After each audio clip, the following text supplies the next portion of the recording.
Hello students. मैंने आपको vector सिखा दिया। 1 से लेकर 8 क्लासेस में आपने वेक्टर सीखा। 1 to 8 क्लासेस जो हुए हैं वेक्टर का, इसको आप वीक में एक बार ज़रूर पढ़ लीजिएगा, क्योंकि वेक्टर यदि आप याद रखेंगे तो आगे चैप्टर्स आपको इजी लगेगा। फिर कैलकुलस की ज़रूरत थी, उसके बाद हमने आपको कैलकुलस सिखा दिया है। अब हम स्टार्ट करने जा रहे हैं काइनेमेटिक्स। आइए बच्चों,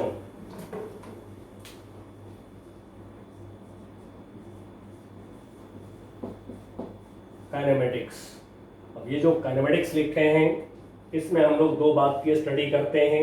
ये दो बातें होते हैं रेस्ट एंड मोशन।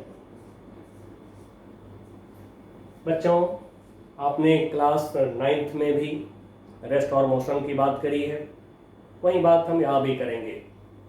थोड़ी कॉन्सेप्ट एक्स्ट्रा होगा।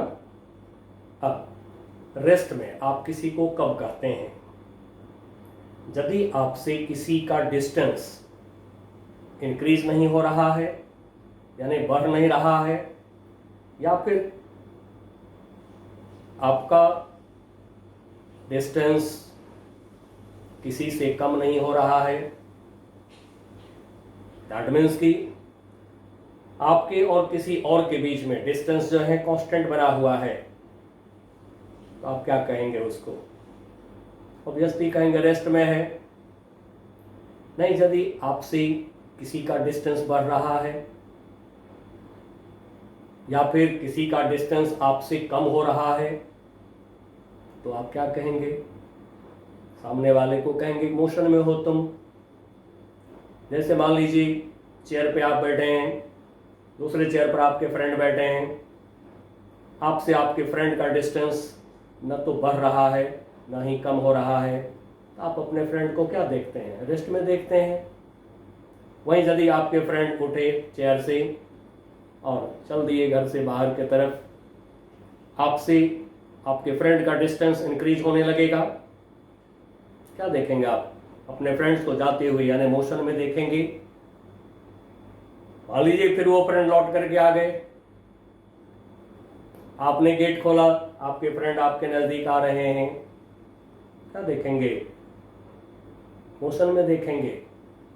तो बच्चों, बहुत आसानी से आप जज कर लीजिए रेस्ट और मोशन को। यदि किसी का डिस्टेंस हमसे बढ़ता घटता है तो मोशन में है, नहीं किसी का डिस्टेंस हमसे घटता बढ़ता नहीं है तो रेस्ट में है। और हम लोग चाहें तो अपने सराउंडिंग के किसी ऑब्जेक्ट को भी इसमें शामिल कर सकते हैं। जैसे मान लीजिए कोई ट्री है, कोई पेड़ है, उससे किसी का डिस्टेंस कम अधिक नहीं हो रहा है, तो फिर वो पेड़ के रेस्पेक्ट में क्या है? रेस्ट में है। नहीं, यदि वो वहां से आगे बढ़ता है तो पेड़ से उसका डिस्टेंस, ट्री से उसका डिस्टेंस बढ़ेगा, तो ट्री के रेस्पेक्ट में उसके पोजीशन में चेंज होने लगा। तो जब सराउंडिंग में किसी भी बॉडी के रेस्पेक्ट में किसी दूसरे ऑब्जेक्ट का जब पोजीशन चेंज होने लगते हैं, तो आप कहते हैं उसको मोशन में, दूसरे ऑब्जेक्ट को कहते हैं मोशन में। नहीं, यदि ट्री के रेस्पेक्ट में जो कोई दूसरा है, इंसान है, डॉग है, यदि उसका डिस्टेंस कम अधिक नहीं हो रहा है, तो क्या कहेंगे? ट्री के रेस्पेक्ट में वो रेस्ट में है। तो बस यही जजमेंट है। और हम किसी को जो देखते हैं, हम अपने आप को अर्थ पे यदि खड़ा रखे हुए हैं, रेस्ट में यदि रखे हुए हैं, तब जो हम किसी को देखते हैं तो उसकी वेलोसिटी को कहते हैं एक्चुअल वेलोसिटी, उसके एक्सेलरेशन को कहते हैं एक्चुअल एक्सेलरेशन। यदि ऑब्जर्वर रेस्ट में है तो रेस्ट में जो कोई ऑब्जर्वर देखता है किसी के मोशन को, तो उसकी वेलोसिटी को कहता है वो एक्चुअल वेलोसिटी, उसके एक्सेलरेशन को कहता है एक्चुअल एक्सेलरेशन। वहीं यदि ऑब्जर्वर भी चल रहा है, बॉडी भी चल रहा है, तो ऐसी हालत में हम लोग रिलेटिव मोशन की बात करेंगे, जो बाद में करेंगे। हम पहले हम लोग यहाँ पर वन डायमेंशनल मोशन की बात कर लेंगे, फिर रिलेटिव मोशन की बात करेंगे, फिर उसके बाद में प्रोजेक्टाइल मोशन की बात करेंगे। तो चलिए बच्चों, अब काइनेमेटिक्स का पहला जो टर्म है हमारा, ये है डिस्प्लेसमेंट। आपने डिस्प्लेसमेंट को वेक्टर में पढ़ा है। अब ये डिस्प्लेसमेंट को हम लोग जनरली इस चैप्टर में एस से डिनोट करेंगे। अब इस एस से आपने 9th में भी डिनोट किया हुआ है। अब हमें डिस्प्लेसमेंट चाहिए, हम कैसे निकालें डिस्प्लेसमेंट? बहुत आसानी से लेते हैं एक्स एक्सिस, ओरिजिन लिया हमने। अब किसी ऑब्जेक्ट को हमने पोजीशन ए पर देखा, अब जिस टाइम पर हमने ऑब्जेक्ट को देखा, पहली बार देखा, तो उस टाइम को हम लेंगे 0 और यही होगा इनिशियल पॉइंट। और हमेशा के लिए बच्चों याद रख लीजिए, पहली बार जिस पॉइंट पर आप किसी को देखिए उसको इनिशियल पॉइंट आप बोलेंगे, उस ऑब्जेक्ट के लिए इनिशियल पॉइंट आप बोलेंगे। इनिशियल पॉइंट पर हमेशा टाइम को 0 लीजिए और याद भी रखिए कि initial time of motion is 0। अब चला ऑब्जेक्ट, थोड़ी देर के बाद में वो पोजीशन बी पर आ गया। अब पोजीशन बी पर हम मान लेते हैं कि चलने का टाइम इसका हो गया t। अब आप कहेंगे t = 0, t = t, ये इक्वेशन हो गया? नहीं, फिजिक्स में हमेशा, फिजिक्स एंड नेचुरल साइंस, इसमें हमेशा जो लेफ्ट हैंड साइड में होता है ये फिजिकल क्वांटिटी होता है, इक्वल टू के बाद जो होता है ये वैल्यू होता है। और ऐसे ही आप लिखा भी करेंगे, ठीक है, मैथ के तरह उल्टा पुल्टा नहीं लिखेंगे। फिजिकल क्वांटिटी का नाम हमेशा LHS में होना चाहिए, जो हमें चाहिए उसका नाम पहले होना चाहिए, उसकी वैल्यू बाद में होना चाहिए, क्योंकि फिजिक्स नेचुरल साइंस है हमारा ना हो। अब हमें इन दोनों ऑब्जेक्ट का पोजीशन वेक्टर ड्रॉ करना है। ओरिजिन से एक पॉइंट तक जो वेक्टर ड्रॉ किया, इसको बोला position vector of point A. 0 time पर है, x0 से इसको डिनोट कर दिया। अब किसी भी फिजिकल क्वांटिटी में यदि आप 0 लगा हुआ देखते हैं तो समझ जाइएगा 0 टाइम पर। कई बार एग्जाम में आता है वेलोसिटी v0 लिखकर। अब बच्चे सोचते हैं v0 क्या हुआ? 0 टाइम पर जो वेलोसिटी है उसको लोग v0 से डिनोट करते हैं। आप 9th क्लास में u से डिनोट किए थे, स्मॉल u से, हम लोग भी करेंगे u से डिनोट, लेकिन सिंबल को पहचानते रहना है, तभी प्रॉब्लम को पहचानेंगे, हम सॉल्व करेंगे। अब पॉइंट B का पोजीशन वेक्टर सेम लाइन पर नहीं लेकर थोड़ा सा इसको बगल में ले लेते हैं, ऊपर नीचे कहीं भी ले लें। अब ये ले लिया हमने O से B तक एक वेक्टर, इस वेक्टर को हमने डिनोट कर दिया x से, मतलब कि 0 टाइम पर पोजीशन वेक्टर x0 और एनी टाइम t पर पोजीशन वेक्टर हो गया हमारा x। आप चाहे तो इस टाइम को ऐसे भी लिख सकते हैं, मैं लिख देता हूं नीचे, टाइम t1 = 0 और इसको लिख लीजिए टाइम t2 = t। ऐसे भी लोग लिखते हैं, t1 to t2 कहते हैं लोग कि मोशन हुआ, a से b कोई चला, t1 से t2 टाइम कोई चला, आराम से निकाल सकते हैं t2 - t1। अब वैल्यू चाहिए तो t - 0 t हो जाएगा। ऐसे भी हम निकालें तो फिर t - 0 t हो गया मोशन का टाइम। अब बच्चों हमें चाहिए displacement from point A two point B। अब देखिए हम लोगों ने जो डिफाइन किया था डिस्प्लेसमेंट को, फिर से मैं रिपीट कर देता हूं, यदि किन्हीं का छूट गया हो तो लिख लीजिएगा। Displacement of an object is the shortest distance from initial point two final point when object is in motion, from initial position to final position the shortest distance is displacement when object is in motion। अब देखिए last में हमने क्या बोल दिया, object is in motion. क्यों? Displacement motion का property है ये, कोई पोजीशन चेंज करेगा, पोजीशन वेक्टर में चेंज हो गया तो फिर डिस्प्लेसमेंट हो गया। तो यही पॉइंट ए से बी हम ले रहे हैं डिस्प्लेसमेंट। अब ये जो डिस्प्लेसमेंट है ये हमें चाहिए, तो फिगर से देख लीजिए, आराम से निकल जाएगा। ये है x, ये है x0, तो आप लिख सकते हैं displacement s equal to x minus x0 लिख सकते हैं। अब बच्चों ये तो स्ट्रेट लाइन के अलावा हमने ले लिया। बाय द वे आगे हम लोग ऐसे तो पढ़ेंगे, मोशन इन अ प्लेन भी पढ़ेंगे, लेकिन यदि कोई प्लेन में ऑब्जेक्ट चल रहा है, ओरिजिन स्ट्रेट लाइन पे नहीं लेकर आप ओरिजिन मान लीजिए कि यहाँ पर ले लिए, या कोई प्रॉब्लम आपको ओरिजिन यहाँ पर दे दिया, कोई बात नहीं, यहाँ ओरिजिन से पॉइंट ए तक पोजीशन वेक्टर लीजिए, ओरिजिन से पॉइंट बी तक पोजीशन वेक्टर लीजिए, बाद वाले पोजीशन वेक्टर में से पहले वाले पोजीशन वेक्टर को माइनस करिए, आपको मिल जाएगा डिस्प्लेसमेंट। ये डिस्प्लेसमेंट निकालने के लिए पोजीशन वेक्टर का पता लगा लीजिए दोनों पॉइंट का, और हमेशा फाइनल पॉइंट की position vector minus initial point की पोजीशन वेक्टर करेंगे, मिल जाएगा डिस्प्लेसमेंट। अब डिस्प्लेसमेंट जब मिल गया तो डिस्प्लेसमेंट के आगे हम थोड़ा डिस्टेंस की भी बात कर लेते हैं। तो डिस्टेंस को आप ऐसे लिखते आ रहे हैं, 9th क्लास से मैं भी लिख देता हूं, ऐसे लिख देता हूं, लेकिन बिना एरो का, क्योंकि आप जान चुके हैं डिस्टेंस इज स्केलर क्वांटिटी।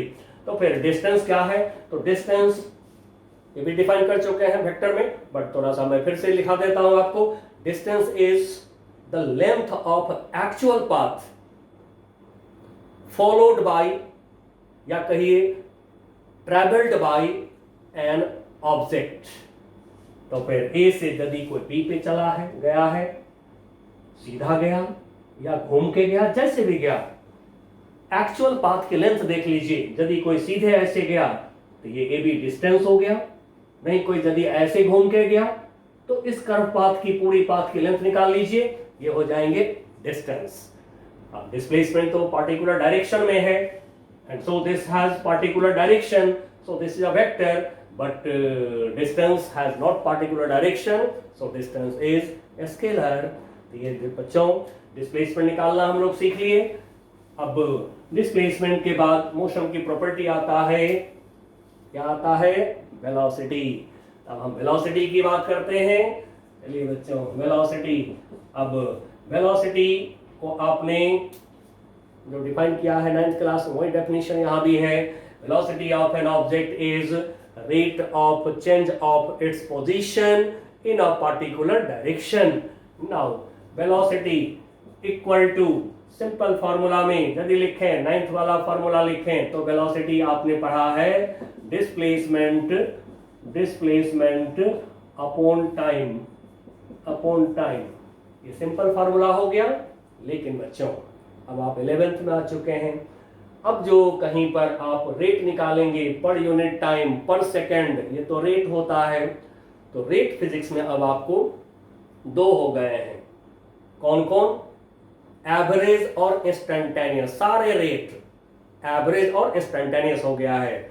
अब एवरेज क्या है, एवरेज वेलोसिटी यानी एवरेज पूरे टाइम के दरमियान जो वैल्यू होता है, इसको फिजिक्स में एवरेज बोला गया है।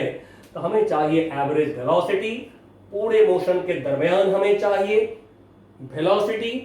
तो चलिए एवरेज वेलोसिटी। अब इसको डिनोट कैसे करें, तो कुछ नहीं, वेरी सिंपल, भी लिख लिया, वेलोसिटी वेक्टर है और एवरेज लगा दीजिए इसमें, एवरेज ये हो गया average velocity. Now average velocity is equal to resultant displacement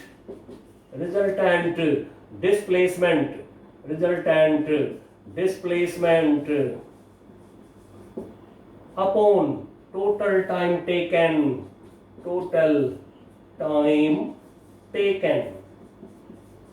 बच्चों अब रिजल्टेंट डिस्प्लेसमेंट, आपको रिजल्टेंट आता है, वेक्टर आप सीख चुके हैं। यदि किसी ऑब्जेक्ट में एक डिस्प्लेसमेंट हुआ, फिर दूसरे हुए, फिर अगेन डिस्प्लेसमेंट हुआ, कई सारे डिस्प्लेसमेंट यदि हो गया तो आप उसका रिजल्टेंट निकाल लीजिए।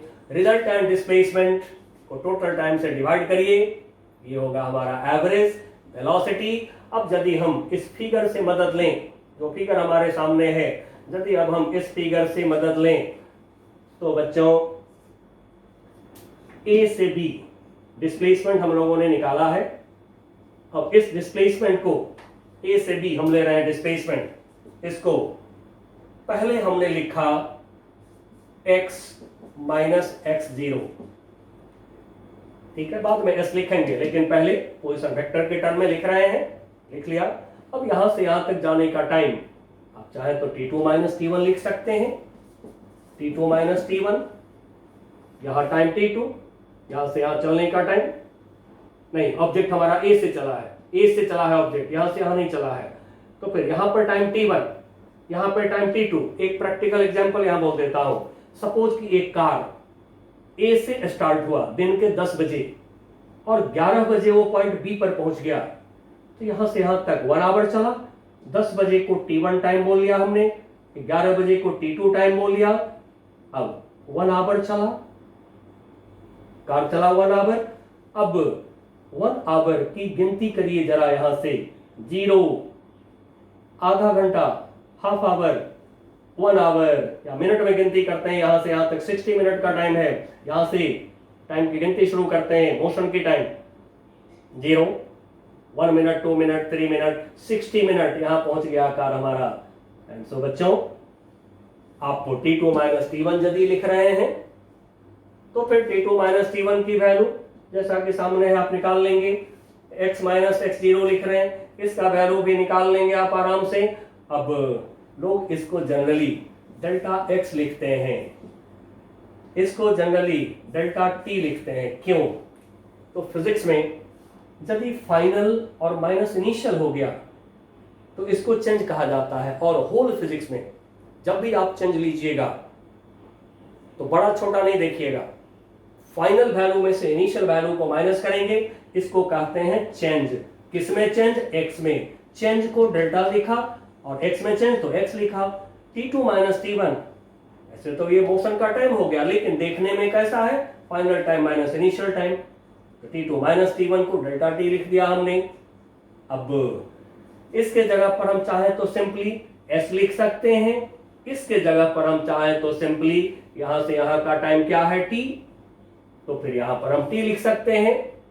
चलिए बच्चों, आगे हम s और t के टर्म में इसको एक्सप्रेस करेंगे, अभी यहीं छोड़ देते हैं इसको।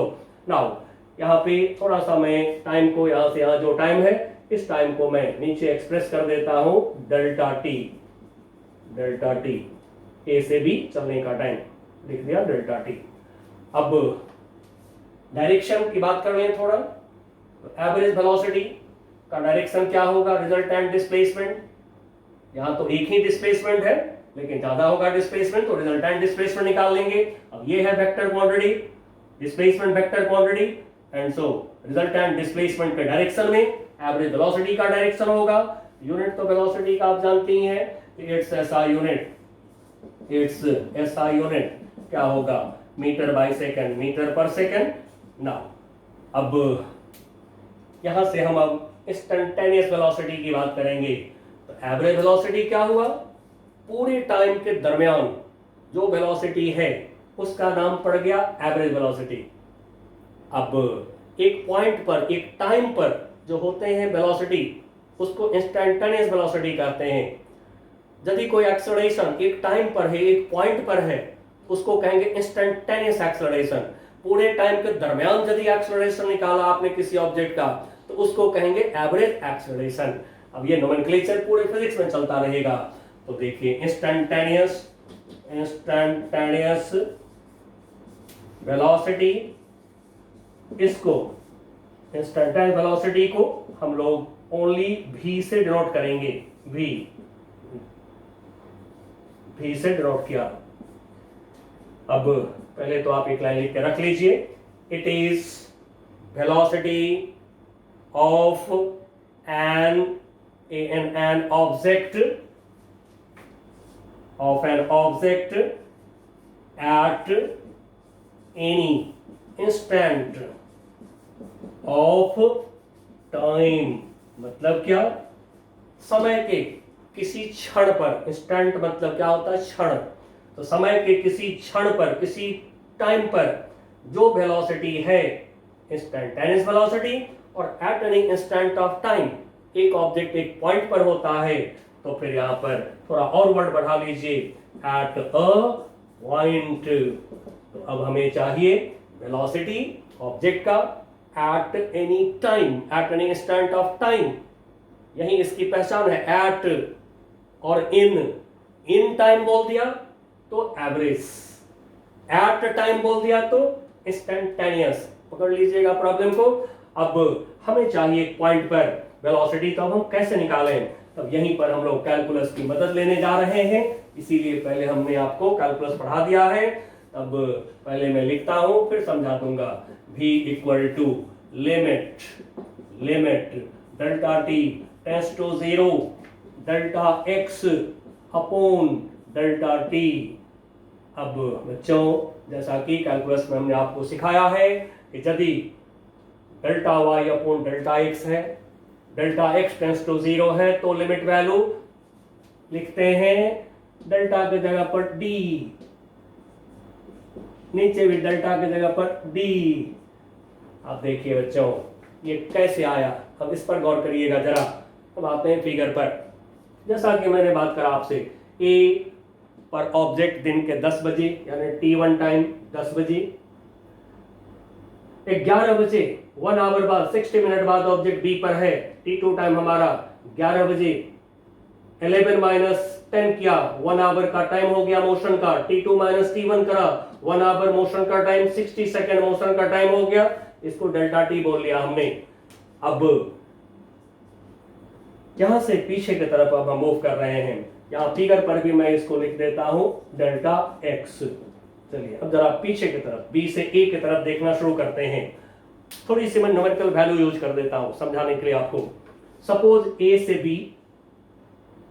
बी ये डिस्प्लेसमेंट हमारा है 10 मीटर, टाइम है 60 मिनट और ये डिस्प्लेसमेंट है हमारा 10 मीटर मान के चलते हैं।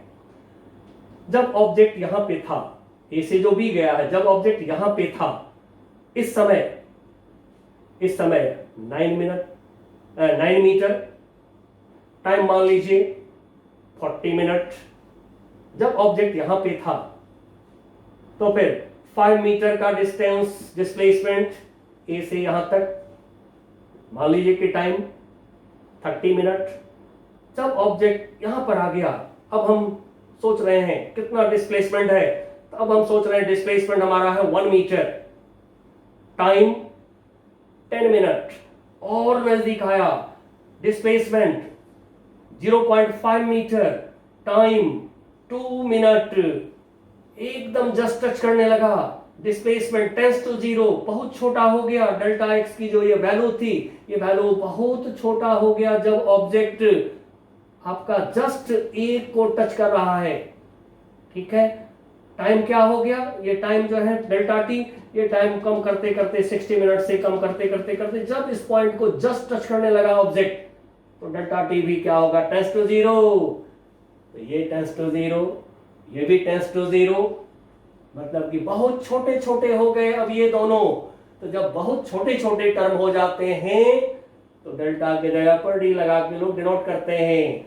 साथ में जब ये टेंड्स टू 0, ये टेंड्स टू 0, तो लिमिट वैल्यू जब लेते हैं इस समय, यानी कि लास्ट वैल्यू, इसका लास्ट वैल्यू, लिमिट वैल्यू जब लेते हैं, तो कैलकुलस कहता है डिनोमिनेटर टेंड्स टू 0 यदि हो गया है तो लिमिट वैल्यू लेने के समय डेल्टा के जगह में डी लगाओ। ये पढ़े थे कैलकुलस में हम लोग, और इसका नाम क्या लिखे थे, मैं याद दिला देता हूं।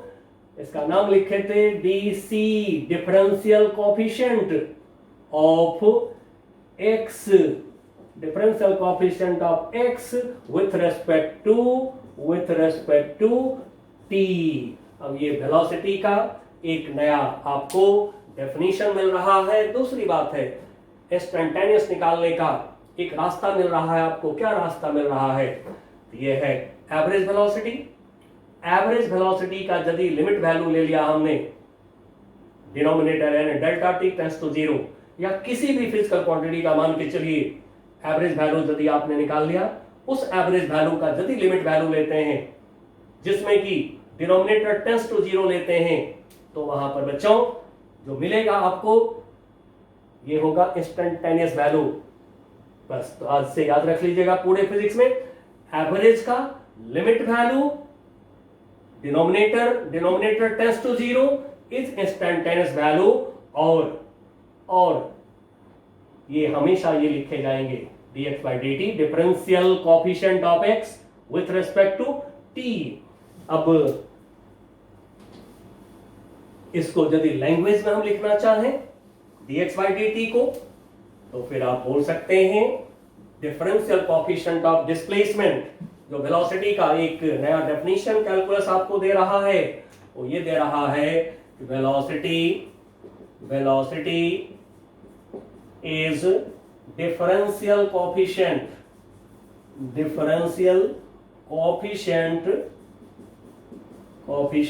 शॉर्ट में इसको डीसी में लिख दिया, बड़ा वर्ड है, बार बार यूज करना है।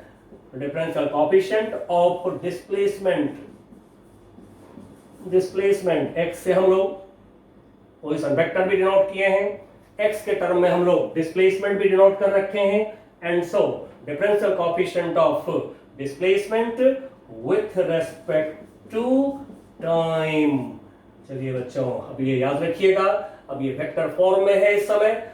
अब इसको आप याद रखेंगे, यदि डिस्प्लेसमेंट टाइम का फंक्शन मिल गया, फंक्शन आपको कैलकुलेशन बता दिया हूं, तो यदि डिस्प्लेसमेंट टाइम का फंक्शन दिख जाए तो बिना इंतजार किए हुए तुरंत dx by dt करिएगा, आपको भी मिल जाएगा। नहीं, यदि स्केलर फॉर्म में ओनली मैग्नीट्यूड दे रखा है डिस्प्लेसमेंट का, तो फिर आप स्केलर फॉर्म में भी इसको ऐसे यूज कर लेंगे, इस इक्वेशन को v equal to dx by dt। तो फिर दो तरीका है, ये वेक्टर फॉर्म में हो गया वेलोसिटी, ये मैग्नीट्यूड यानी स्केलर फॉर्म में हो गया वेलोसिटी। अब स्पीड की बात कर ले हम, तो स्पीड के बारे में ये भी आपने पढ़ा है 9th क्लास के अंदर में। क्या पढ़ा है? Rate of distance travelled by an object is its speed. तो फिर स्पीड स्केलर है, स्पीड भी से डिनोट करेंगे इसको, लेकिन ये भी रेट हो गया, तो इसमें भी दो होंगे, एवरेज रेट और इंस्टेंटेनियस रेट। एंड सो पहले हम लेते हैं एवरेज स्पीड, इसको भी, और इसमें भी में एवरेज खाली लगा दीजिए, ठीक है। जो भी है, स्मॉल भी, कैपिटल भी, जो भी लिखिए, एवरेज लगा दीजिए। Now this is equal to total distance travelled.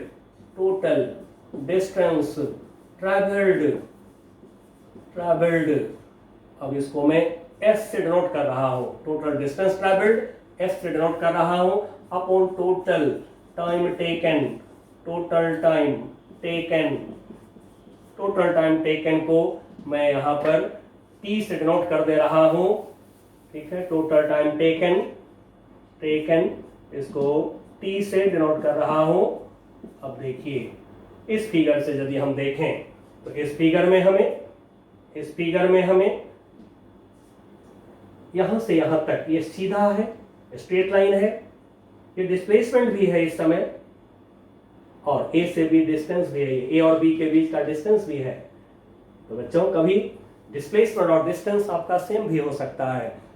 नहीं, यदि बाय द वे मान लीजिए कोई ऑब्जेक्ट a से चला और ये ऑब्जेक्ट चलते चलते एक सर्कल में ऐसे वापस आ गया, a पर यदि आ गया वापस लौट करके, तो देखिए क्या होगा।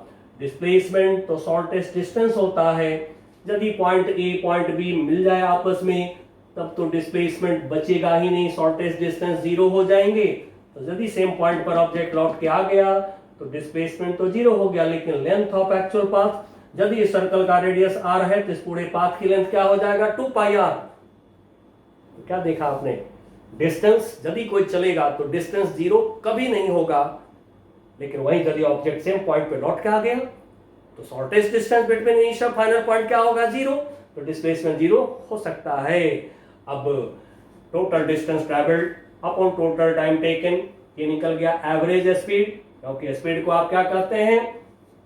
Rate of distance travel. Rate का मतलब क्या? पर सेकेंड, यूनिट टाइम में डिस्टेंस, इसको कहते हैं रेट ऑफ डिस्टेंस।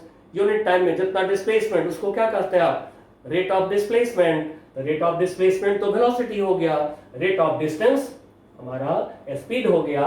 तो एवरेज स्पीड पूरे टाइम से डिवाइड करेंगे, वहीं पर इंस्टेंटेनियस इंस्टेंटेनियस स्पीड, इसको भी से नोट कर रहे हैं। नाउ अब यहाँ पे जैसे अभी इंस्टेंटेनियस वेलोसिटी निकाले हैं, डिस्प्लेसमेंट की जगह पर डिस्टेंस यूज करेंगे, ds बाई dt।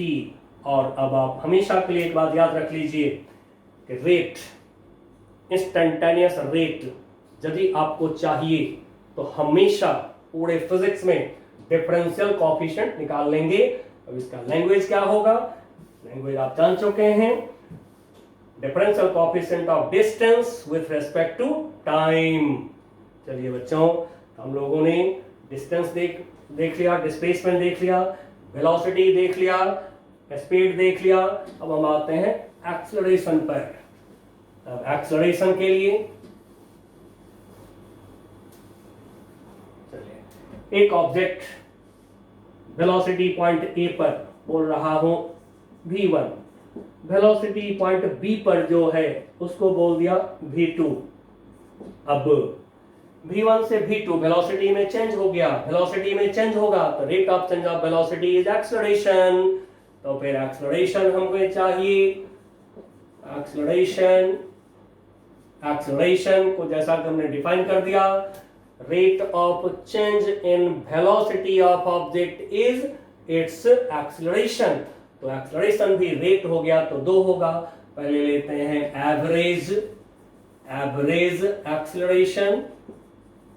एक्सेलरेशन, इसको डिनोट कर लीजिए ए एवरेज से।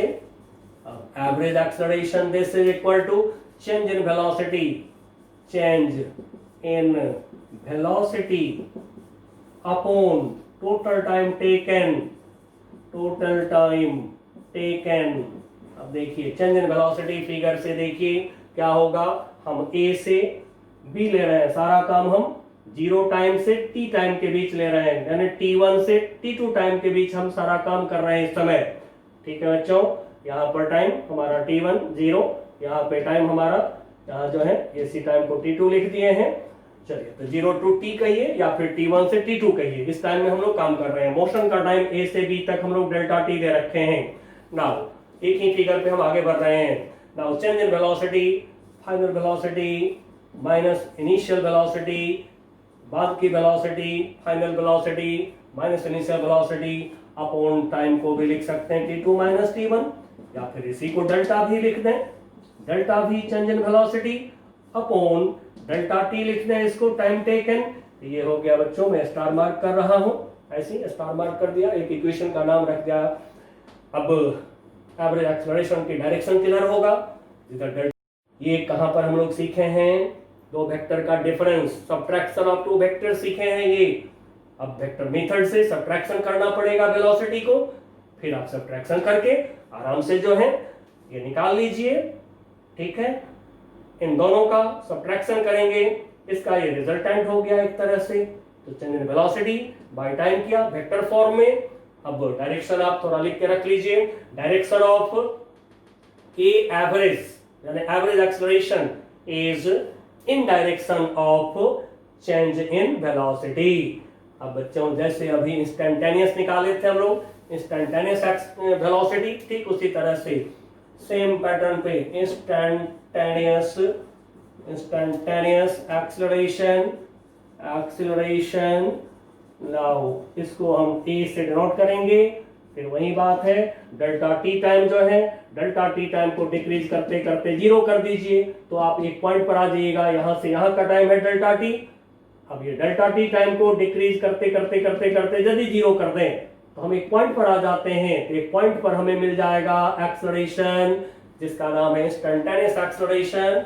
And so a equal to limit delta t tends to 0, delta t decreases to 0। हम आ गए एक पॉइंट पर, तो फिर यहां पर डेल्टा भी अपॉन डेल्टा टी यानी एवरेज एक्सेलरेशन का limit value, denominator tends to 0, delta t tends to 0।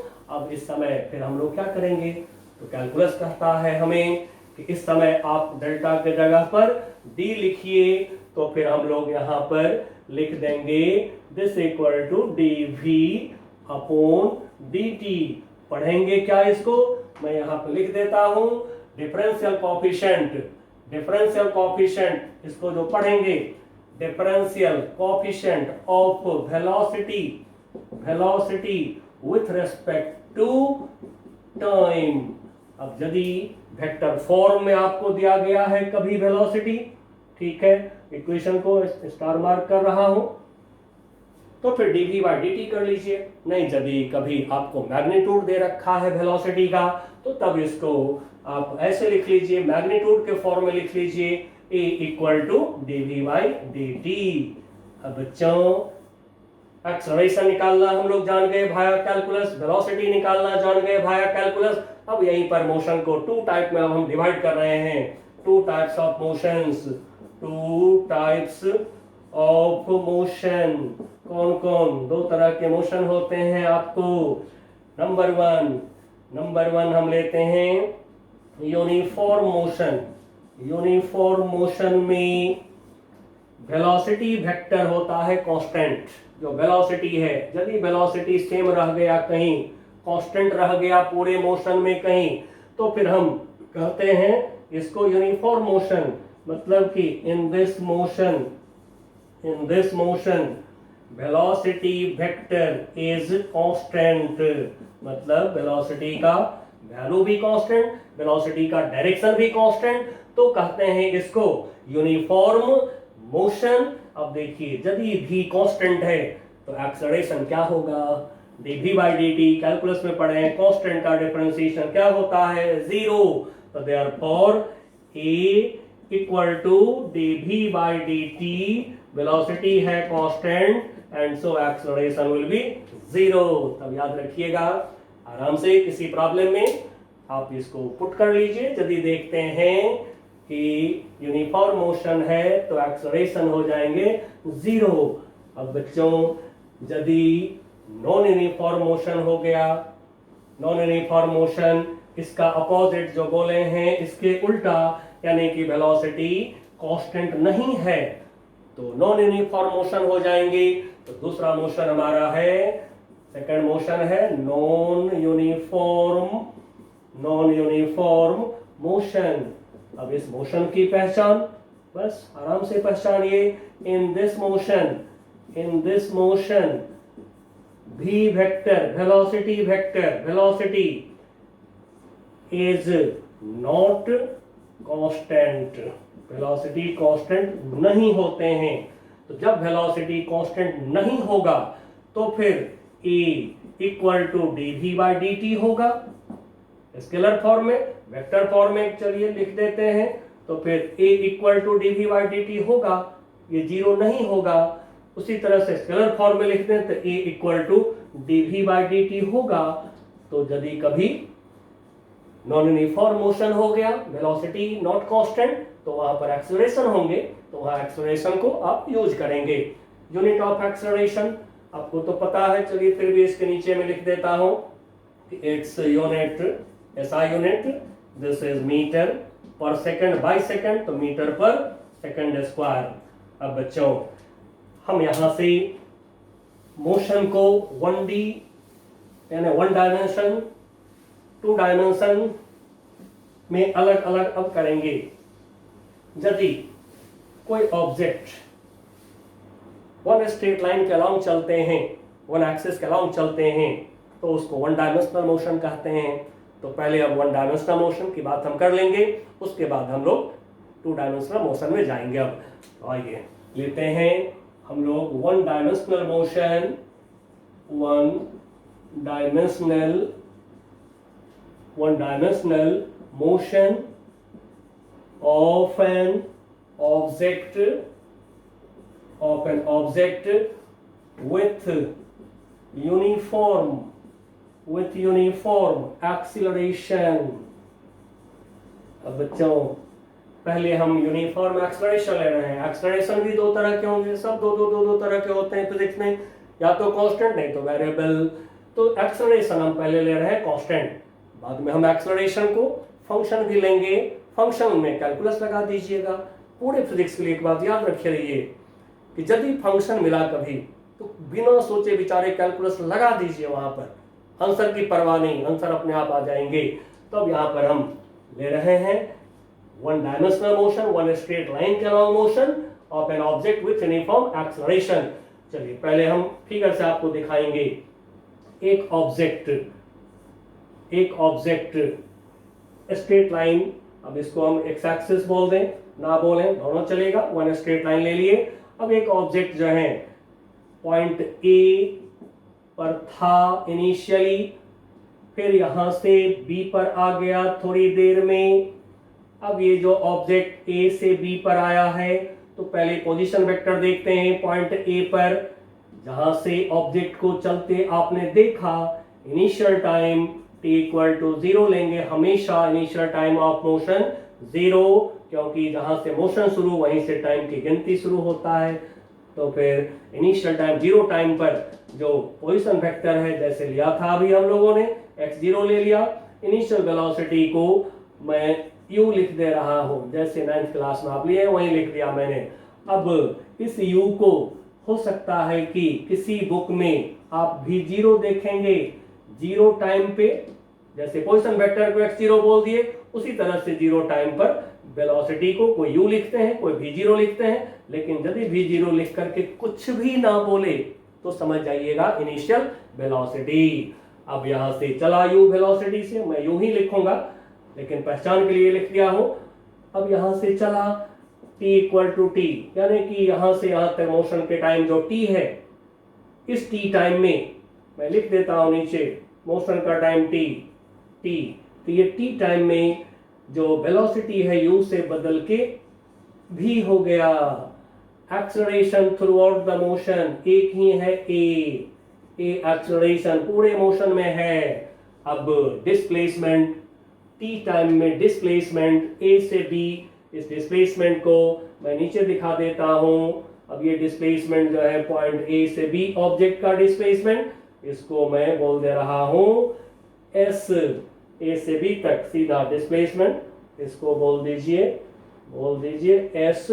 और अब देखिए हमें s की जरूरत है, तो हम s कैसे निकालेंगे, तो वही बात करेंगे। पोजीशन वेक्टर हम जैसे a का ले लिए हैं, b का भी ले लीजिए, कहीं भी ऊपर नीचे कहीं भी ले लीजिए। चलिए मैं यहाँ पे दिखा रहा हूँ b का पोजीशन वेक्टर ऑफ b, ये मैं दिखा रहा हूँ पोजीशन वेक्टर ऑफ b।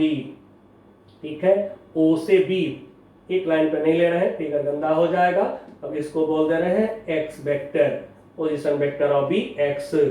अब बच्चों यहीं पर हम लोग अब s निकाल सकते हैं। x देख रहे हैं, यहाँ पे x0 देख रहे हैं, तो x में से ये जो पोजीशन वेक्टर x है इसमें से x0 को माइनस कर दें तो हमें मिल जाएगा x माइनस x0 डिस्प्लेसमेंट, जिसको मैंने s बोल दिया है। अब यहाँ पर थोड़ी सी स्टेटमेंट बना दीजिए। Let an object starts with initial velocity u and uniform u, vector लेकिन वेक्टर एरो दे करके, and uniform acceleration a along a straight line, one dimensional motion, a straight line के along motion along a straight line and its velocity at time t is v, t time per velocity at time t velocity is v, and its displacement in time t is s। तो बच्चों ये सारे vectors का नाम हमने ले लिया। Initial velocity u, at time t velocity v, uniform acceleration यानी कांस्टेंट एक्सेलरेशन बोला उसको a वेक्टर, डिस्प्लेसमेंट को s लिया, वेलोसिटी एट टाइम t भी लिया।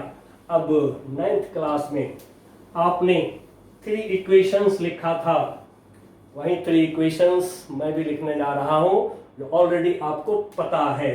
तो फिर अब यहाँ पे लिखिए इक्वेशंस ऑफ 1 डायमेंशनल या 1D बोल दें, 1 dimensional motion and a motion along a straight line with uniform acceleration, with uniform acceleration। अब देखिए बच्चों, फर्स्ट इक्वेशन जो आपने क्लास 9 में देखा है, क्या देखा? v equal to u plus a t. Second equation s equal to u t plus half a t square. Now half a t square. Number third v square equal to u square plus 2as। यही है 3 equations of 1 dimensional motion. और साथ में बच्चों अब यहीं पर मैं एक बात बोल देना चाहूंगा कि जब रिलेटिव मोशन पढ़िएगा, यही 3 इक्वेशन यूज करके रिलेटिव मोशन की सारी प्रॉब्लम मैं सिखा दूंगा आपको सॉल्व करना। प्रोजेक्टाइल मोशन आएगा, उसमें भी यही 3 इक्वेशन यूज करके प्रोजेक्टाइल की सारी प्रॉब्लम मैं सिखा दूंगा सॉल्व करना। Physics is not difficult, physics एक इजी साइंस है हमारा। कॉन्सेप्ट क्लियर, फिजिक्स को सॉल्व करिए। लेकिन एक इक्वेशन और यहाँ पर लोग लेते हैं जो इससे निकला है, ठीक है। इक्वेशंस ऑफ मोशन जब भी हम बोलेंगे तो यही 3 होगी, मोशन का 3 इक्वेशन होगा। अब यहाँ पर एक इक्वेशन और क्या है वो मैं लिख देता हूं, डिस्प्लेसमेंट इन nth सेकेंड। इसको s सबस्क्रिप्ट n से डिनोट कर रहे हैं। Sn equal to u plus a by 2n minus 1। जैसे आपको कभी बोल दिया find displacement in 5th second, find displacement in 7th second, तो कुछ नहीं, n के जगह पर आप जैसे 7th सेकेंड बोला 7 रख दीजिए, n के जगह 7 रख दीजिए, a और u का वैल्यू रखिए, अपने आप निकल जाएंगे वैल्यू। लेकिन बच्चों अब एक बात यहाँ पर बहुत इंपॉर्टेंट है, क्लास 11 तक तो प्रॉब्लम है, उतना आपको कोई लेवल नहीं मिलेगा। लेकिन आप एस.सी. वर्मा साहब की बुक करेंगे कॉन्सेप्ट ऑफ फिजिक्स, फिर आप जैसे इरोडोव की बुक करेंगे जो आईटी एडवांस लेवल की बुक है, तो इस समय प्रॉब्लम करने के लिए थोड़ी सी आपको कॉन्सेप्ट को थोड़ा सा दुरुस्त रखना पड़ता है। तो फिर यहीं पर मैं एक बात कहूंगा कि जैसे आपने मुझे देखा है ओरिजिन लेकर के फिगर ड्रॉ करते हुए, ओरिजिन लेकर के फिगर ड्रॉ करिएगा, बस आपको कोई भी प्रॉब्लम दिक्कत नहीं करेगा। अब ओरिजिन लेने के बाद तो जैसे क्लास 9th में आपने काम किया हुआ है, 9th क्लास में क्या किया हुआ है, कोऑर्डिनेट ज्योमेट्री में ओरिजिन के राइट पॉजिटिव तो लेफ्ट नेगेटिव, ओरिजिन के ऊपर पॉजिटिव नीचे नेगेटिव, कोऑर्डिनेट ज्योमेट्री में 9th में किए थे। सेम काम मोशन में कर लीजिएगा। जैसे 10th में आपने यूज किया है कोऑर्डिनेट साइन कन्वेंशन, मोशन में भी बोला गया है कोऑर्डिनेट साइन कन्वेंशन यूज करो। आप एनसीईआरटी में पेज नंबर 49 पर देखिएगा, मैं जगह बता देता हूं, ठीक है। एनसीईआरटी पेज नंबर 49 11 का देखिएगा क्या लिखा हुआ है उस पर, ठीक है। कोऑर्डिनेट साइन कन्वेंशन की सलाह दिया गया है हमें। तो अब कोऑर्डिनेट साइन कन्वेंशन लगा करके आप जो न्यूमेरिकल वैल्यू है वो इक्वेशन में साइन के साथ डाल लीजिएगा, खाली जितना इक्वेशन लिखे थे। अब इसका हम प्रूफ लेंगे इसलिए मिटा दिए हैं। तो इसमें साइन के साथ प्लस माइनस साइन के साथ वैल्यू रखिएगा, सारा प्रॉब्लम सारे बुक का एक तरफ से सॉल्व हो जाएगा। अब बच्चों स्कूल्स में आते हैं प्रूफ करने के लिए, जो इक्वेशन 1 2 3 था उसको प्रूफ करने के लिए, तो हम इसको कैसे प्रूफ करें, अब जरा हम इस पर बात कर लेते हैं। चलिए, तो proof of equation of 1D motion with uniform a यानी कि एक्सेलरेशन। अब ये जो फिगर है जो का त्यों मैं छोड़े हुआ हूं अभी तक, ये फिगर आपको ड्रॉ करना पड़ेगा। और ये फिगर ड्रॉ करने के बाद अब जो है हम लेते हैं number 1 to prove v equal to u plus a t. चलिए प्रूफ करने के लिए कैलकुलस की मदद लेंगे हम। भाया कैलकुलस हम ले रहे हैं, भाया कैलकुलस। चलिए कैलकुलस की मदद लेते हैं, बहुत इजी लगेगा। जैसे हमने लिखा a इक्वल टू dv/dt, क्यों लिखा ये भी जान लीजिए। v equal to u plus a t हमें निकालना है, तो हमें v वेलोसिटी, एक्सेलरेशन, टाइम का रिश्ता चाहिए, तभी ये रिश्ता निकलेगा। लिखा a इक्वल टू dv/dt। अब बच्चों ऐसे तो कैलकुलस हमने पढ़ा रखा है, फिर भी मैं फॉर्मूला लिख दे रहा हूं, integration dx equal to x, integration x का power n dx equal to x की power n plus 1 divided by n plus 1। तो चलिए यहां से हमें v निकालना है, तो dv इक्वल टू कर लीजिए, तो dv equal to a dt। अब इंटीग्रेशन डालिए, dv a कांस्टेंट, इंटीग्रेशन के बाहर dt, initial time of motion is 0 हमेशा, फाइनल टाइम हमारे मोशन का क्या है t, तो 0 टू t। फिर इनिशियल वेलोसिटी हम लोगों ने u ले लिया है, फाइनल वेलोसिटी को t टाइम पर वेलोसिटी को भी ले लिया है। अब देखिए इंटीग्रेशन कर दीजिए, तो integration dx equal to x, integration dv equal to क्या होगा v u v। Now a integration dt क्या होगा t 0 t। अब बच्चों जैसा कि इंटीग्रेशन में मैंने आपको सिखाया है कि पहले इंटीग्रेशन का फॉर्मूला लगाते हैं, फॉर्मूला लगाने के बाद जैसे फॉर्मूला लगा देते हैं तो फिर उसके बाद में ये लिमिट डालना होता है हमें। फॉर्मूला लगा दिया तो ये साइन खत्म हो गया, ये साइन गायब हो जाएगा। अब आप लिमिट डालिए इसके अंदर, तो पहले वेरिएबल d के साथ वेरिएबल होता है, तो वेरिएबल के जगह पर पहले अपर लिमिट को रखा v, माइनस साइन दिया, वेरिएबल के जगह पर लोअर लिमिट को रखा u, right hand side a, फिर वेरिएबल t, d के साथ में t है वेरिएबल, तो t के जगह पर अपर लिमिट को रखा t, माइनस दिया, फिर t के जगह पर लोअर लिमिट को रखा 0। नाउ v इक्वल टू ले जाइए u को दूसरे तरफ, तो क्या हो जाएगा u plus a into t, a t, hence proved, proof हो गया। अब सेकंड इक्वेशन को प्रूफ करते हैं, s equal to u t plus half a t square. तो फिर सेकंड इक्वेशन के लिए यानी to prove s equal to u t plus half a t square. अब हमें डिस्प्लेसमेंट चाहिए, तो फिर हम ले लेंगे डिस्प्लेसमेंट वेलोसिटी का इक्वेशन, तो velocity v equal to dx by dt। Now cross multiply कर लीजिए, जो चाहिए उसको LHS में लिखेंगे। आपको चाहिए s के लिए x लाना पड़ेगा, एंड सो लिख लिया v equal to dx by dt। Equation पसंद करने में थोड़ी सी प्रेजेंस ऑफ माइंड की जरूरत होता है, हमें x चाहिए तो x वाला इक्वेशन यूज करिए। चलिए तो क्रॉस मल्टीप्लाई लेते हैं, dx इक्वल टू हो गया v dt। नाउ v जो यहाँ पर निकाले हैं उसको रख लीजिए, u प्लस ए टी लिख लिया v के जगह पे। नाउ ये है dt। नाउ इंटीग्रेट करेंगे, बट दोनों को अलग अलग कर लीजिए पहले, u dt plus a T dt। और बच्चों ध्यान रखिएगा d इंटू टी मत समझ लीजिएगा कभी, dt मतलब बहुत छोटा टाइम, ये एक टर्म है, d लग गया किसी में भी, dx मतलब बहुत छोटा x, ऐसे ध्यान रखिएगा, d इंटू एक्स नहीं समझ लीजिएगा कभी। नाउ इंटीग्रेट करते हैं, integration dx equal to u, integration के बाहर क्योंकि इंटीग्रेशन में d के साथ वेरिएबल होते हैं, तो फिर ये dt इनिशियल टाइम 0, बाद की टाइम t, इनिशियल x की वैल्यू x0, बाद की x की value x, plus a uniform है, कांस्टेंट है, a को निकाला बाहर इंटीग्रेशन से, t dt 0 इनिशियल टाइम, बाद की time t, initial value of variable lower limit, final value of variable upper limit. अब देखिए इंटीग्रेशन करेंगे हम लोग इसको, इंटीग्रेशन जब करेंगे तो dx का इंटीग्रेशन x, फॉर्मूला सब कैलकुलस का थोड़े थोड़े दिन पर देखते रहिएगा।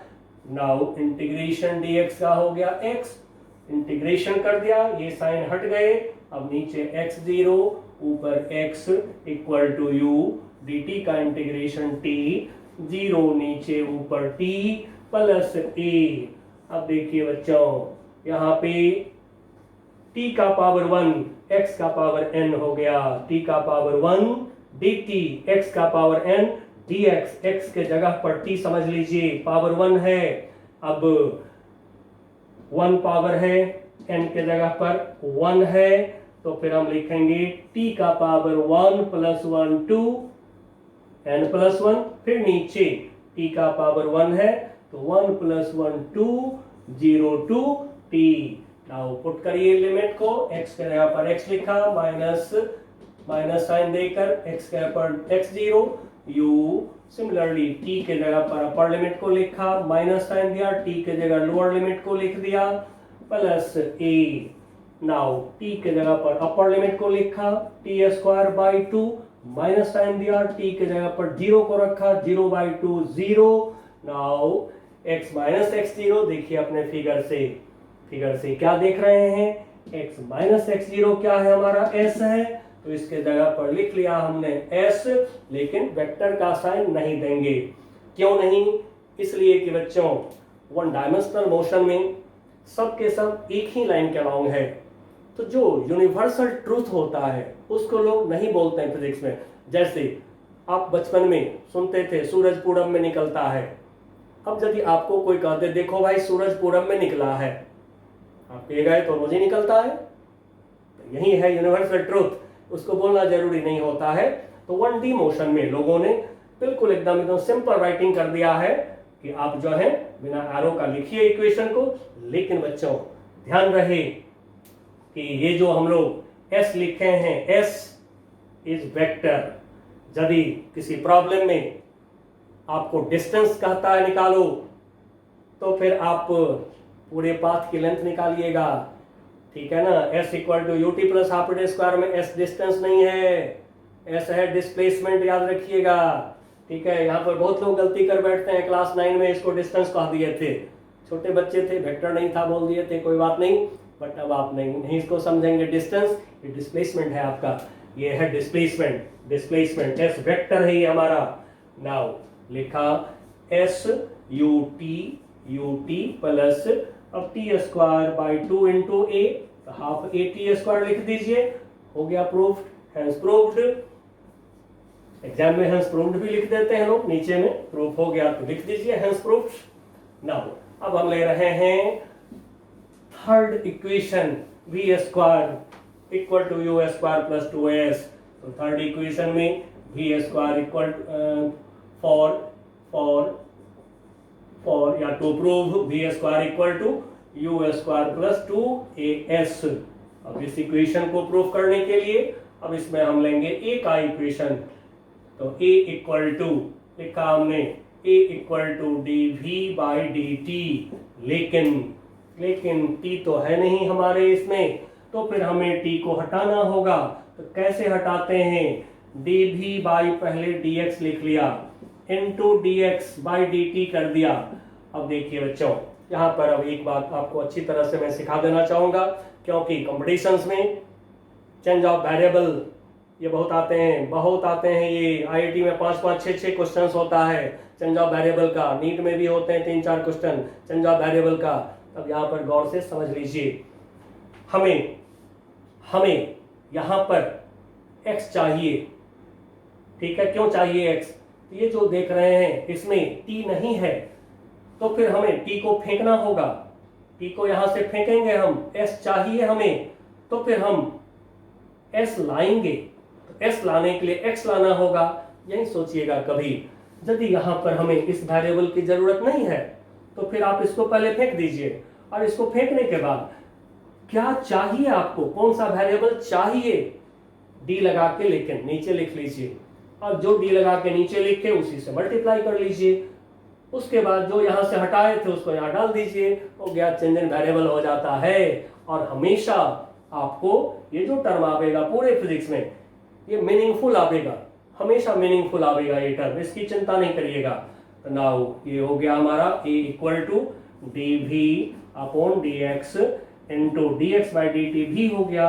अब भी हमें चाहिए तो भी dv LHS में लिख लिए, a dx, नाउ इंटीग्रेट कर देंगे, तो इंटीग्रेशन कर दिया, a कांस्टेंट बाहर, नाउ इनिशियल वेलोसिटी u, बाद की वेलोसिटी v, इनिशियल x की वैल्यू x0, बाद की x की वैल्यू x, नाउ फिर v का पावर 1 x की पावर n कहा गया इंटीग्रेशन, तो फिर v का पावर 1 n के जगह 1, तो n plus 1 x power n plus 1, 1 plus 1 हो गया 2 divided by n plus 1, 1 plus 1 हो गया 2। नाउ u v नीचे ऊपर लिमिट को लिख लिए, a dx का इंटीग्रेशन x, नीचे x0 ऊपर x लिख लिए, अब लिमिट को डाल दीजिए। कैलकुलस में यही एक फायदा है कि अप्लाई कर देने के बाद में आंसर अपने आप आता है, कोई परेशानी नहीं होते हैं। कैलकुलस बहुत इजी मैथमेटिक्स है ये। नाउ रखा v के जगह पर v upper limit v square by 2 minus sign दिया, फिर लोअर लिमिट को रखा वेरिएबल के जगह पर, वेरिएबल कौन है जो d में लगा हुआ है, एंड सो वेरिएबल की जगह पर अपर लिमिट को रखा तो v स्क्वायर बाई 2 हो गया, माइनस साइन दे दिया, उसके बाद में वेरिएबल के जगह पर लोअर लिमिट को रख दीजिए, u square by 2, u square by 2। Now a x के जगह पर वेरिएबल d के साथ में x है, इंटीग्रेशन में d के साथ वेरिएबल होते हैं, तो वेरिएबल x के जगह पर पहले अपर लिमिट को रखा x, माइनस साइन दिया, फिर x के जगह पर लोअर लिमिट को रखा, x 0 हो गया। अब सॉल्यूशन करनी है, कैलकुलस का काम खत्म। लेते हैं 2 LCM, v square minus u square, a x minus x0 is s, लिख लिया s। अब क्रॉस मल्टीप्लाई करिए, v square minus u square 2as हो गया। Now v square equal to u square plus 2as। अब ये तीनों इक्वेशन को मैं आपके 11 के स्कूल एग्जाम के लिए गेस कर दे रहा हूँ, ये एक बार सबके स्कूल में आता है, इस पे ध्यान रखिएगा, प्रूफ करा दिया हूँ। अब नेक्स्ट क्लास में जब मैं आपसे मिलूंगा तो अब न्यूमेरिकल प्रॉब्लम्स करेंगे हम 1D मोशन का, जिसमें हम कैलकुलस एप्लीकेशन वाला प्रॉब्लम करेंगे, फिर वहीं पर हम लोग मोशन इन फ्री फॉल की बात करेंगे जो 1 डायमेंशनल मोशन है। चलिए बच्चों, बाय बाय।